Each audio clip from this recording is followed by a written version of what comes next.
नमस्कार. Doctor Charudatta Randive, anti corona task force counselling cell Maharashtra राज्य समन्वयक आपल्याशी संपर्क साधतोय. मॉरल स्टोरी घेऊन मी आपल्यासमोर येत असतो.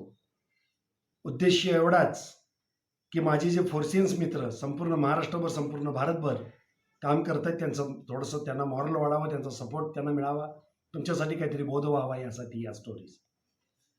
मित्रांनो, गेले काही दिवस एक स्टोरी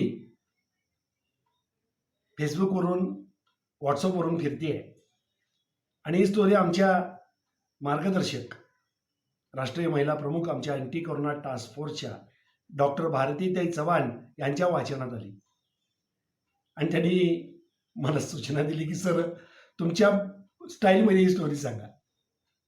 स्टोरी खूप छान आहे, मला आवडली ती. मीही वाचलेली होती आधी आणि मला आवडली आणि माझी इच्छा होती नेमकं काय म्हणावं, ताईंनी माझ्या मनातलंच ओळखलं. चला, त्यांच्यासाठी खास आजची स्टोरी. एका हॉटेलमधला एक प्रसिद्ध शेफ एके दिवशी एक अनाउन्समेंट करतो की तो एक स्पेशल बिर्याणी बनवणार आहे, एक स्पेशल बिर्याणी बनवणार आहे आणि ती बनवण्याचं प्रात्यक्षिक सुद्धा तो करून दाखवणार आहे. त्यामुळं सगळ्यांना रेसिपी पण बघायला मिळेल आणि खायलाही मिळेल. आम्ही कोल्हापूर तर खवय्ये आहे, खाण्यासाठी आम्ही प्रसिद्ध आहोत, बनवण्यासाठी पण आणि खाण्यासाठी पण. तर झालं, कदाचित ते गाव आहे त्यासाठी असावं, असंच खाण्यासाठी फेमस असावं आणि तो शेफ तर होताच होता. प्रचंड गर्दी झाली ज्या दिवशी त्यानं ती अनाउन्समेंट केली होती की ज्या दिवशी ती बिर्याणी बनवणार त्या दिवशी प्रचंड गर्दी झाली. शेफनं ती बिर्याणी बनवली, खूप मोठ्या प्रमाणात बनवली.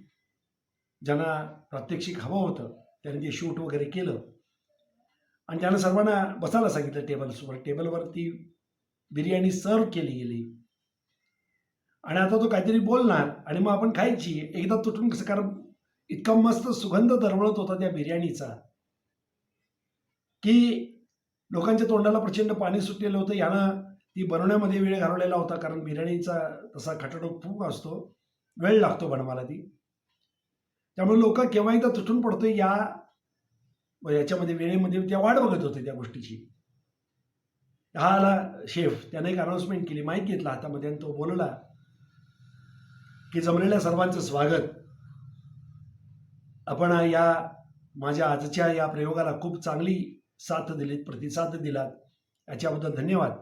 पण माझ्याकडून एक चूक झालेली आहे. या बिर्याणीमध्ये एक गारेचा खडा चुकून माझ्याकडून निवडायचा राहिलेला आहे आणि तो तांदळाच्याच आकाराचा कलरचा असल्यामुळं कदाचित तुम्हाला तो कळणार नाही खाताना. दाढीखाली येईल, कदाचित दुखापत होण्याची शक्यता, दात तुटण्याची शक्यता आहे. तेव्हा कृपया काळजीपूर्वक खा आणि आता तुम्ही बिर्याणी खायला हरकत नाही, असं त्यानं अनाउन्समेंट केली आणि तो बाजूला जाऊन बसला. मित्रांनो, जितके जण होते तितके जण त्या बिर्याणीचा मनापासून आस्वादच घेऊ शकले नाहीत, कारण पूर्ण लक्ष लागलं होतं त्या खड्याकडे. तो माझ्या दातात तर येत नाही ना, माझ्या प्लेटमध्ये तर नाही ना. प्रत्येक वेळेला ते आणि चमच्यानं खायचं सोडून काही जण हातानं खायला सुरुवात केली, दाबून दाबून बघायला सुरुवात केली, प्रत्येक घास काळजीपूर्वक खाण्यास सुरुवात केली. बिर्याणीचा जो आनंद होता, तो स्वाद घेणं हा जो प्रकार होता, तो पूर्णपणे बाजूला राहिला आणि पूर्ण लक्ष त्या खड्याकडे गेलं. मित्रांनो, आयुष्यामध्ये बऱ्याच वेळेला असंच होत असतं. आज करोनाचं बघताय तुम्ही, अजिबात लक्ष देऊ नका त्या आकड्यांच्याकडे. पेपरमध्ये येणाऱ्या बातम्या जास्त बघत जाऊ नका. माहिती म्हणून एखाद दुसऱ्या वेळेला एक अर्धा तास बातम्या बघा, पत्ते खेळा, कॅरम खेळा, गप्पा मारा. आज निसर्गानं म्हणतोय मी करोनानं म्हणत नाहीये, तो वाईट नाहीये, त्याने त्याचं काम केलं, त्याला पसरायचं होतं तो पसरला. पण निसर्गानं आपल्याला ही चांगली संधी दिली आहे आनंद घ्यायची. एवढी शुद्ध हवा कधी बघितली त्या आयुष्यात? मी तरी नाही. एवढं शुद्ध पाणी, आमची पंचगंगा नदी कोल्हापूरची, तळ दिसायला नदीचं इतकं नितळ झाले तिचं पाणी, कधी बघितलं होतं? कधीच नाही.